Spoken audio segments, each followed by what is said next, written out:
नमस्कार, स्वागत है आप सभी का डीडी न्यूज के इस खास बुलेटिन एक्सप्रेस 100 में, जहां हम आपके लिए लेकर आते हैं राजनीति, मनोरंजन, देश दुनिया, खेल और व्यापार जगत की सभी बड़ी खबरों को एक्सप्रेस यानी कि फटाफट अंदाज में। मैं हूं जया सिन्हा। तो आइए शुरुआत करते हैं खबरें तेज रफ्तार से। देखिए, भारत और न्यूजीलैंड के बीच बिजनेस फोरम की बैठक जारी। बैठक के दौरान दोनों देशों के बीच मुक्त व्यापार समझौते पर होंगे हस्ताक्षर। बैठक में केंद्रीय वाणिज्य एवं उद्योग मंत्री पीयूष गोयल और न्यूजीलैंड के व्यापार और निवेश मंत्री टॉड मैक्सले मौजूद। केंद्रीय वाणिज्य मंत्री पीयूष गोयल ने कहा, न्यूजीलैंड और भारत प्राकृतिक साझेदार हैं और हमारी साझेदारी शिक्षा, लोकतांत्रिक मूल्यों और उद्यमिता के साझा विश्वास पर आधारित है। इस समझौते से अगले 15 वर्षों में करीब $20 अरब का निवेश आने की उम्मीद है, जिससे दोनों देशों के बीच व्यापार और कारोबारी संबंधों में और मजबूती आएगी। पश्चिम बंगाल विधानसभा चुनाव के दूसरे चरण के प्रचार अभियान आज शाम समाप्त हो जाएगा, जिसमें 29 अप्रैल को 142 निर्वाचन क्षेत्रों में मतदान होगा। ये चुनाव 8 जिलों में आयोजित होगा, जिनमें कोलकाता, हावड़ा, उत्तर और दक्षिण 24 परगना, हुगली और पूर्व बर्धमान शामिल हैं। चुनाव आयोग ने सुरक्षा के कड़े इंतजाम किए और 11 अतिरिक्त पुलिस पर्यवेक्षकों की नियुक्ति की है, जबकि मतगणना 4 मई को होगी। पश्चिम बंगाल में चुनावी सरगर्मी के बीच प्रधानमंत्री मोदी ने आज बैरकपुर में विजय संकल्प सभा को किया संबोधित। प्रधानमंत्री मोदी ने जनसभा को संबोधित करते हुए कहा कि यही धरती आज बंगाल में परिवर्तन की राह को प्रशस्त कर रही है। इसके अलावा केंद्रीय मंत्री अमित शाह ने आज बेहाला में रोड शो किया, जहां हजारों की संख्या में लोग पहुंचे। उत्तर प्रदेश के मुख्यमंत्री योगी आदित्यनाथ ने कल्याणी में रोड शो किया, जिसमें बड़ी संख्या में लोग उमड़े। त्रिपुरा के मुख्यमंत्री माणिक साह कोलकाता में एक प्रेस वार्ता को करेंगे आज संबोधित।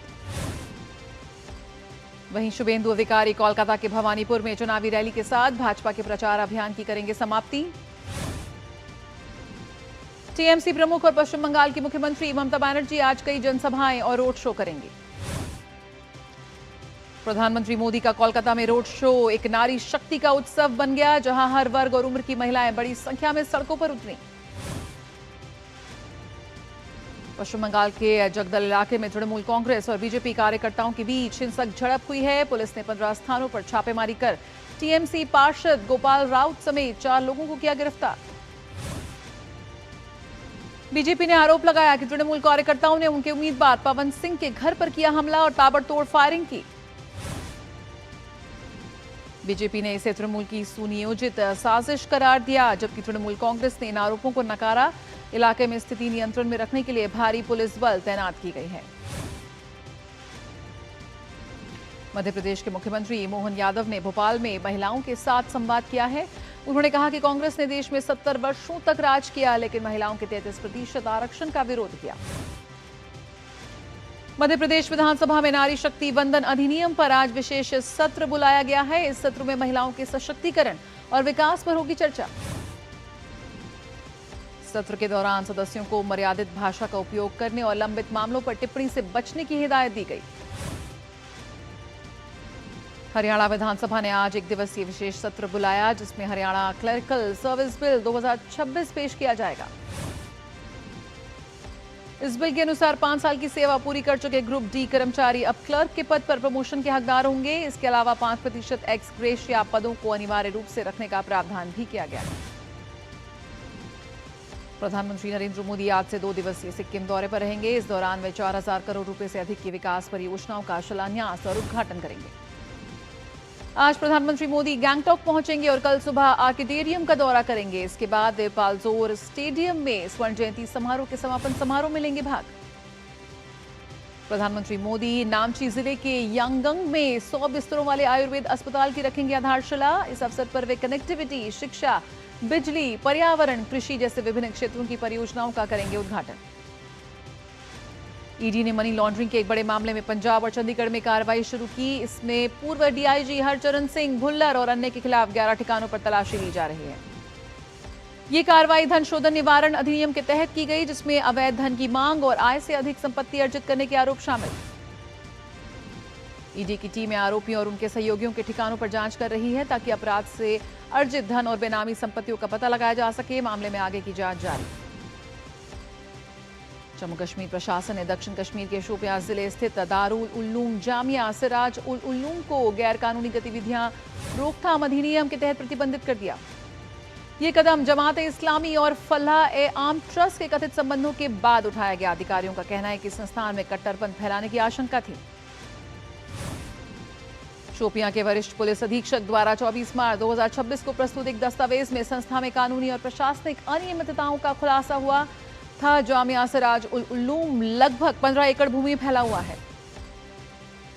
न्यूजीलैंड के प्रधानमंत्री क्रिस्टोफर लक्सन ने प्रधानमंत्री मोदी के साथ मुलाकात की तस्वीरें साझा करते हुए भारत और न्यूजीलैंड के बीच मुक्त व्यापार समझौते पर हस्ताक्षर की जानकारी दी।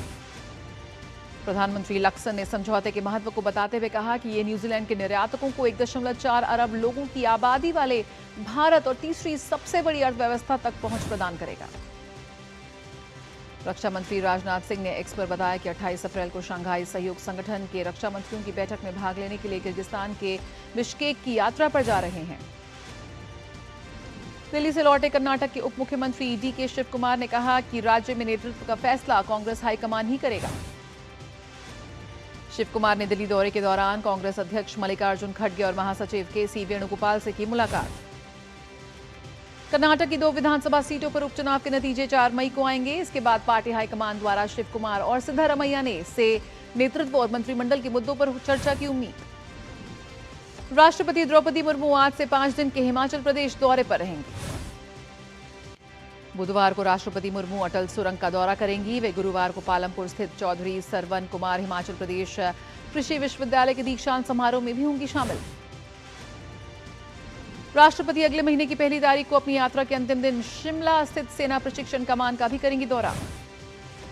उपराष्ट्रपति सीपी राधाकृष्णन आज 2 दिन के दौरे पर आंध्र प्रदेश जाएंगे। उपराष्ट्रपति आज शाम विशाखापट्टनम में आंध्र विश्वविद्यालय के शताब्दी समारोह में शामिल होंगे। देश में भीषण गर्मी का कहर जारी और महाराष्ट्र के अकोला में सर्वाधिक तापमान 46.9 डिग्री सेल्सियस दर्ज किया गया। भीषण गर्मी के साथ साथ लू के प्रकोप ने आम जनजीवन को बुरी तरह प्रभावित किया। मौसम विभाग आईएमडी के अनुसार कई उत्तर भारत के राज्यों में तापमान 44 डिग्री के पार पहुंच चुका है। यूपी में मौसम विभाग ने 28 अप्रैल से बिजली कड़कने, तेज हवाएं चलने एवं गरज के साथ साथ बारिश होने का पूर्वानुमान लगाया है। बिहार के मुजफ्फरपुर, दरभंगा, पूर्णिया, गया में बारिश की चेतावनी। वहीं इस दौरान 55 किलोमीटर प्रति घंटे की स्पीड से तेज आंधी चल सकती है। मौसम विभाग ने मध्य प्रदेश में 27 अप्रैल से 30 अप्रैल तक भोपाल में गरज चमक के साथ बारिश और तेज हवाएं चलने का संभावना जताई। उत्तराखंड में मौसम विभाग के अनुसार हल्की बारिश और उससे अधिक ऊंचाई वाले क्षेत्रों में बर्फबारी का पूर्वानुमान। मौसम विभाग के मुताबिक 28 से 30 अप्रैल के बीच पश्चिमी विक्षोभ के कारण राजस्थान के पश्चिमी और उत्तरी इलाकों में हल्की बारिश हो सकती है। हरियाणा में कल तक बारिश आंधी की चेतावनी जारी की गई है। सेंसेक्स आज 363 अंक की तेजी के साथ 77,027 और निफ्टी 106 अंक की मजबूती के साथ 24,000 पर था। एमसीएक्स पर सोना 1,52,950 रुपए और चांदी 2,45,069 रुपए के आसपास कारोबार करती दिखी। ज्योतिरादित्य सिंधिया ने मध्य प्रदेश के शिवपुरी जिले के बदरवास में अदानी विकास केंद्र का किया उद्घाटन। राजस्थान के मुख्यमंत्री भजनलाल शर्मा ने कहा कि राजस्थान बदलाव की राह पर आगे बढ़ रहा है और प्रगतिशील परिवर्तन को अपना रहा है। भजनलाल शर्मा ने बेंगलुरु में कर्नाटक सरकार और उद्योग जगत के प्रतिनिधियों को नई कृषि क्रांति को आकार देने के लिए आमंत्रित किया। मुख्यमंत्री एन चंद्रबाबू नायडू 28 अप्रैल को विशाखापट्टनम में गूगल के एआई डेटा सेंटर की रखेंगे आधारशिला। लगभग $15 अरब के निवेश वाली ये परियोजना भारत के सबसे बड़े एफडीआई में होगी शामिल। सरकार ने कहा है कि जलवायु चुनौतियों के बावजूद 2025 और 26 में भारत का गेहूं उत्पादन स्थिर और मजबूत। कृषि मंत्रालय के अनुसार बेहतर खेती तकनीक, समय पर बुआई और बढ़े हुए खेती क्षेत्र से उत्पादन को मजबूती मिली। देश में भीषण गर्मी के चलते बिजली की मांग रिकॉर्ड स्तर पर पहुंची। विद्युत मंत्रालय के अनुसार अधिकतम मांग 256.11 गीगावाट दर्ज की गई। मंत्रालय ने बताया कि फिलहाल बिजली आपूर्ति पर्याप्त है और कटौती की जरूरत नहीं पड़ी। पेट्रोलियम और प्राकृतिक गैस मंत्रालय ने बताया कि देश में एलपीजी आपूर्ति पूरी तरह सामान्य। मंत्रालय के अनुसार पीएनजी कनेक्शन और डिजिटल बुकिंग में भी तेजी, जबकि कालाबाजारी रोकने के लिए देश भर में छापेमारी जारी। जम्मू कश्मीर के कठुआ जिले में अंतर्राष्ट्रीय सीमा पर स्थित 6 गांवों को केंद्र की वाइब्रेंट विलेज प्रोग्राम 2 में शामिल किया गया। केंद्र की इस प्रोग्राम का उद्देश्य विकास कार्यों को तेज करना और सरकारी योजनाओं का लाभ लोगों तक पहुंचाना है। विदेश मंत्रालय ने कहा कि ईरान का हवाई क्षेत्र आंशिक रूप से खुला, भारतीय नागरिकों को वहां यात्रा न करने की सलाह। तेहरान स्थित भारतीय दूतावास ने अब तक 2445 भारतीयों को जमीनी मार्ग से सुरक्षित बाहर निकाला। शीर्ष 8 शहरों में किफायती घरों की बिक्री जनवरी मार्च 2026 में 23% घटकर 16,273 इकाई रह गई। जनवरी मार्च 2026 तिमाही के दौरान आरबीएल बैंक ने शुद्ध स्टैंड अलोन मुनाफा 229.71 करोड़ दर्ज किया। आरबीएल बैंक की कुल इनकम 7% बढ़कर 47,089.21 करोड़ रही। कोलंबिया के काजी बियो क्षेत्र में पैन अमेरिकन राजमार्ग पर हुए विस्फोट में मरने वालों की संख्या बढ़कर 19 हुई, जबकि 38 लोग घायल हुए हैं। एलन मस्क और ओपन एआई के बीच कानूनी लड़ाई शुरू। मस्क ने कंपनी पर अपने मूल उद्देश्य से भटककर मुनाफा पर ध्यान देने का आरोप लगाया। उत्तरी सीमा पर इजरायली सैन्य वाहन और टैंकों के काफिले चलते देखे गए, जबकि दक्षिणी लेबनान में धुएं के गुबार दिखे।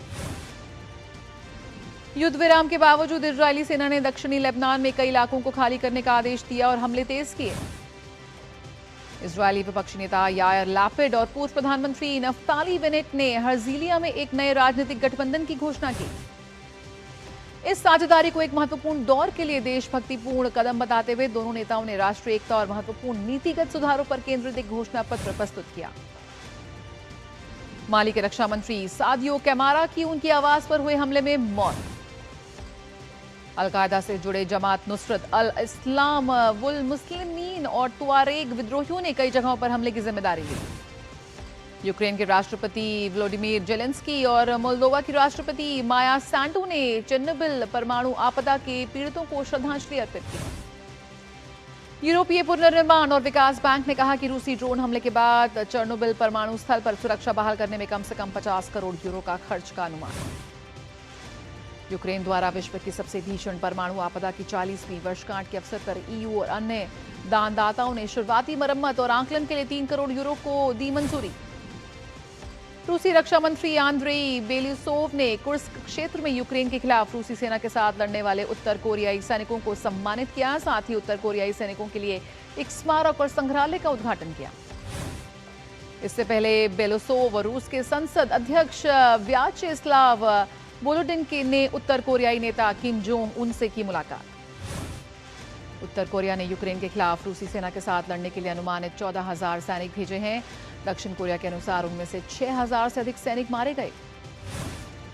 क्यूबा में राजनीतिक बदलाव की मांग को लेकर मियामी में हुआ प्रदर्शन। लोगों ने फ्री क्यूबा के नारे लगाए और देश में स्वतंत्रता की मांग दोहराई। केन्या के सेबेस्टियन सावे 2 घंटे से कम समय में मैराथन पूरी करने वाले पहले पुरुष बन गए हैं। सावे ने रविवार को आयोजित लंदन मैराथन 1 घंटा 59 मिनट और 30 सेकंड में पूरी की। मिस्र में जारी जूनियर निशानेबाजी विश्व कप में भारत पदक तालिका में शीर्ष पर। रविवार को भारत के खाते में 2 पदक और जुड़े। आईपीएल में कल कोलकाता नाइट राइडर्स ने सुपर ओवर में लखनऊ सुपर जायंट्स को दी मात। केकेआर को सुपर ओवर में सिर्फ 2 रन का लक्ष्य मिला और वह जीतने में कामयाब रहे। केकेआर के 155 रन के जवाब में लखनऊ सुपर जायंट्स ने भी 20 ओवर में 8 विकेट पर 155 रन ही बनाए। मोहम्मद शामी ने आखिरी गेंद पर छक्का लगाकर मैच को सुपर ओवर में पहुंचाया। और आइए सीधे रुक करेंगे। इस वक्त प्रधानमंत्री एक रोड शो को संबोधित कर रहे हैं। रोड शो में शिरकत कर रहे हैं। देखते हैं सी तस्वीरें।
प्रधानमंत्री के रोड शो में भारी भीड़ उमड़ी, हम देख सकते हैं तस्वीरों में। और पश्चिम बंगाल में आखिरी और दूसरे चरण के मतदान के लिए अब तैयारियां पूरी हो चुकी हैं।